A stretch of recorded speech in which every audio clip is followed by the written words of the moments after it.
Death has come to your little town, Sheriff. Here's a look at the brand new Trick or Treat Studios Halloween Dr. Sam Loomis 1/6 scale figure.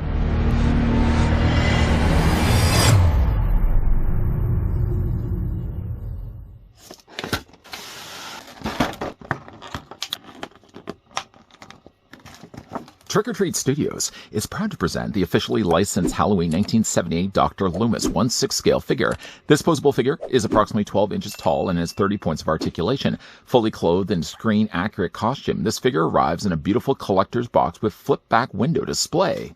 The evil is gone. Luckily, though, for fans of the Halloween 1/6 scale figures that Trick or Treat Studios have been doing so successfully well, Dr. Sam Loomis isn't. He, in fact, is still available over on their site for $199.99. You can also as well pay 4 interest-free installments starting at $18.05. I'd like to thank the folks over at Trick or Treat Studios that did provide the sample of the Halloween 1978 Dr. Sam Loomis that we could have a look in this review.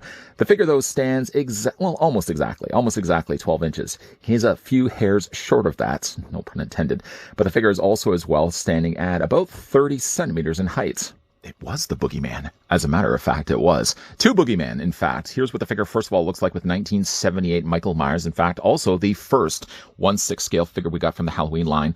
Followed by that, we also did get ourselves the Dick Warlock Michael Myers, also from Halloween 2. In both cases, both Mikeys are actually taller than Dr. Loomis. The Dear Doctor comes with his trademark trench coat. Deciding, though, to leave it off for at least right now. We'll be going on the figure's body more in a moment. But I also wanted to spend just as much time to talk about the amount of tailoring that they did to the suit jacket and the pants, something that may get overlooked if you always have the figure displayed with the jacket on.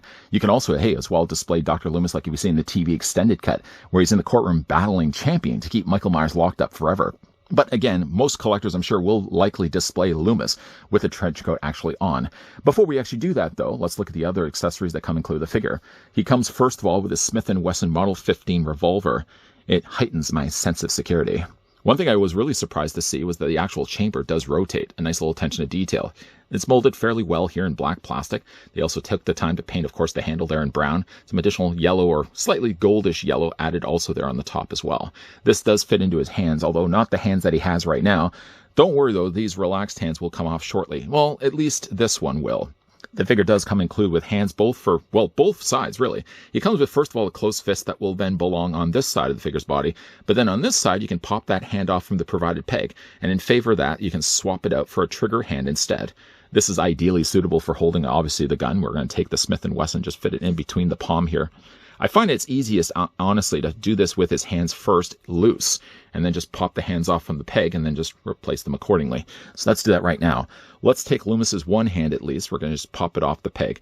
Now, you only get the pegs that are right now on the ends of his forearms. You don't get an extra set of these. So if you happen to pop the hand pegs off, like I've done a couple of times, you want to make sure you just retrieve them, put them back where they belong, and then we're just going to take the trigger firing hand and then just peg it in place. Obviously, the same thing goes, same rule applies, obviously, when it comes to these hinge joints. They are very prone to swiveling back and forth when you're trying to plug that in place. Anyways, though, you get that in place. And like in the movie, you can also then take the relaxed hand, which I opted not to take off, and you can cup the underhand, just kind of like that with the way that Loomis holds his gun. Now, this would be much more effective, obviously, once we get the trench coat on him, but you can see how well that works with the figure. He doesn't really have any other accessories. The only other thing I really would have probably wanted to throw in with the figure is the little red matchbook box. I'll obviously just put that maybe inside his pocket. Speaking of pockets, though, he does have pockets there on the sides of his suits, although the flap is sewn shut. It's sewn here on this side and this side. So even though there is a functioning pocket in there, it would be obviously impossible to get anything actually in there. Let's go ahead right now at least to take the revolver out of his hand, because I know that's just only going to be something also as well, too. I'm going to want to eventually remove the hands just to get the trench coat over top of his body. Before we do that, though, obviously let's spend a little bit of quality time talking about how good this head sculpt is. The only thing I would say is that the skin tone seems a tad bit too dark. I think Loomis is a little bit lighter than this in the actual movie, but the likeness, the exquisite likeness to Donald Pleasance is uncanny here. I think it looks definitely like the Dear Doctor from all the sides. The coloring is also really quite good, too. I think they've done a nice job of painting this.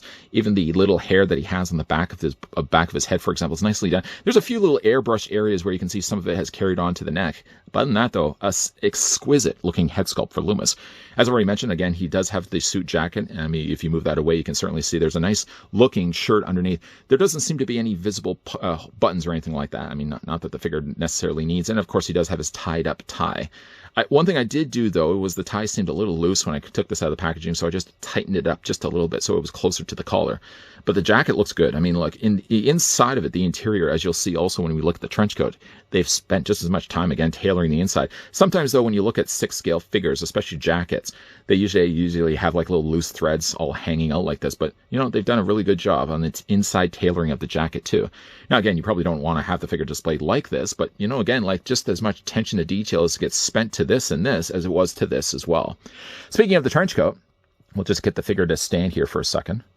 One of the benefits also of the figure too, actually, you know what, let's talk a little bit about that also as well. They did give him generally flat feet like you would have in the movie. I can't say, though, whether Loomis actually did have black socks in the movie, but they opted just to mold basically the socks and the shoe as one piece. But the feet, like I said, are fairly flat. The figure stands pretty good, in fact. Now, let's look at the trench coat. The trench coat does look a little on the lighter side. I feel like it would be a little bit darker like this in the movie. There is some nice buttons that they've sewn on the sides here. The other side, though, of the jacket doesn't actually have anything that... There seems to be slots here, where I guess if you could... No, it doesn't look like it goes all the way through. It looks like it starts on one side, but it doesn't look like it's a full loop. So even if you wanted to, you wouldn't be able to do the jacket up. I don't know why anyone would really want to have done the jacket up anyways. You really want to keep the jacket open. The inside of the actual stitching on the inside and additional fabric they've done in white, I think that's correct, or it should be maybe like the coloring of this. But either way, though, you're probably only going to, again, be seeing it from this because, of course, this is going to go over top of the figure's body anyways. The one thing I will say, though, about the jacket is, especially when you're getting it on the figure's body, it's best advised to take the hands off first. And the reasoning why I say that is when you are putting the figure's jacket on, this has happened to me once already. If you look at the inside lining, for example, it's a fairly soft enough material, and especially on the ends of the sleeves. If you put this on his hands as it is right now, without removing the hands obviously first, I find that the inside lining tends to pull out, and then you just see this really ugly, you know, inside seam sticking out, the inside lining. So it's best really to take the hands off first, and then we're just going to put that over top of his body. So we're just going to bring his arms just back a little bit. We'll take the arms that he has and just feed them through. Tuck them all the way, making sure you're feeding, of course, all these all the way up. And you already see, like, if you had the hands in place, this liner is very prone to kind of sliding out. So you want to make sure, like, keep the hands off first, and then you can always add the hands later. Just bring these all the way up. Do it on both sides. Again, we just want to make sure the inside, there we go, get that all the way in there. And then we're going to go ahead and grab ourselves the hands. We'll grab this hand first. Just pop that over top. And again, I'm sure when it comes to displaying this guy, most people are probably going to be going more in favor of displaying him with the trench coat because it's just a trademark classic look to Loomis. Bring that over top of his body. It also does, of course, give him some necessary volume as well. And again, like having that now over top of his existing jacket, boy, does that ever look really good. One thing I was really nice to see is that they also have functioning pockets on the sides. So again, if you wanted to store anything also in there, like for example, if you didn't want to have the figure displayed with his gun, I don't know why you wouldn't want to, you could really tuck the gun actually into one of his pockets. There's enough depth inside of there. But yeah, I mean, definitely when it comes to displaying the figure, trench coat is all the way I'm going to be going. I mean, it definitely does make the figure look complete. It definitely does make Loomis look more like Loomis. But I do like the idea that really, if you did want to, taking off the jacket, there's just as much of a finished jacket underneath. Now, for the figure's articulation, Loomis is going to possess a ball joint in the top of his head, so of course the head does rotate all the way around. If you're looking at actually the way they've sculpted the head is not attached where the head is a separate piece from, like the neck, for example. If you bring this all the way down, you can actually see the head and the neck are all one piece. It gives you at least more of a seamless look to Loomis's head, and the ball joint basically is just attached to the base of the neck. Despite that, though, the figure does actually have quite a range of motion. It does look up, looks down. You can also rotate it back and forth as well, and you can also slightly nod it to the side. He isn't human. As for his arms come out easily at 90 degrees. Even though there's really a lot of layers happening here, you've got, of course, the shirt layer material underneath. You got then the brown jacket over top of it, and then you got the trench coat over all of that. You would think that would be enough to limit some of the articulation on the figure's shoulders, but doesn't seem to be the case. Loomis moves his arms quite easily and freely. You can also swivel the arms there at the bicep. The figure does also have a double hinge on the elbow, and the hands do rotate all the way around. Loomis's upper torso appears to be on a ball joint. There seems to be also a waist swivel as well. The legs split out. Not that you're probably going to be having Loomis displayed like this. You can bring the legs forward. Of course, bring them back. Some swivel at the top of the thigh. Double hinge on the knee. And again, you've got your articulation here on the ankle. Certainly when we first saw images of Loomis online, I was super excited. The idea that not only were we getting treated to the stuff that we're getting, let me just grab one of the Michael Myers over here. The fact that we did already get ourselves Michael Myers, I mean, and how many movies of Mikey's did we actually get? Quite a lot. I was always kind of hoping that we would get eventually a Dr. Loomis. And now that we do, Loomis looks fantastic. I wonder, though, if we are eventually going to be getting ourselves a Laurie Strode. Maybe not one from the 2018. I don't know if I need really a 2018 version of Laurie Strode, but at the very least, 1978 Laurie Strode. Or hey, why not? Using that existing mold, they could then branch off and do a Halloween 2, Laurie Strode wearing her bedgown. Speaking, though, of reusing molds also, too, I mean, obviously the very obvious thing, too, is that they could take the mold of Loomis that they have right now. They really wouldn't have to do much in the way of different for his body. But why not re-sculpt a brand new face piece, a headpiece, and release a Halloween 4 with the little egg-shaped scar that he has on the side of his cheek? Again, using the mold that they already have now in their inventory and releasing a second version of Loomis. Sign me up for that. Well, I may not know what death is, but I certainly know what a good Loomis is, the one that we get here from Trick or Treat Studios. Not to diminish, obviously, customizers out there that for the years have been filling the void that other companies haven't been able to do by putting out some really cool 6-scale figures of not only Michael Myers, but Dr. Loomis as well. That's been fine and good, but obviously if you don't have that kind of money to go out and start shelling out the $1,000 or so to get yourselves a custom version of Dr. Sam Loomis, like they've done so well with the Halloween property and the other Michael Myers. I mean, one thing that Trick or Treat Studios, you could say at least, have given an opportunity to fans of the franchise by making more affordable 6-scale figures that anybody can own. If you have $199, if you have the $200 asking price for any one of the Michael Myers or now Dr. Loomis, you can now have yourself, finally, the Dear Doctor to be the Bane, the foil for Michael Myers. And the figure looks fantastic. The head sculpt perfectly captures Donald Pleasence, of course, who made the role famous over the many years and many sequels of Halloween. This is kind of more the 78 version of Loomis, which I think, again, looks pretty good, pretty accurate to the way that the actor looked.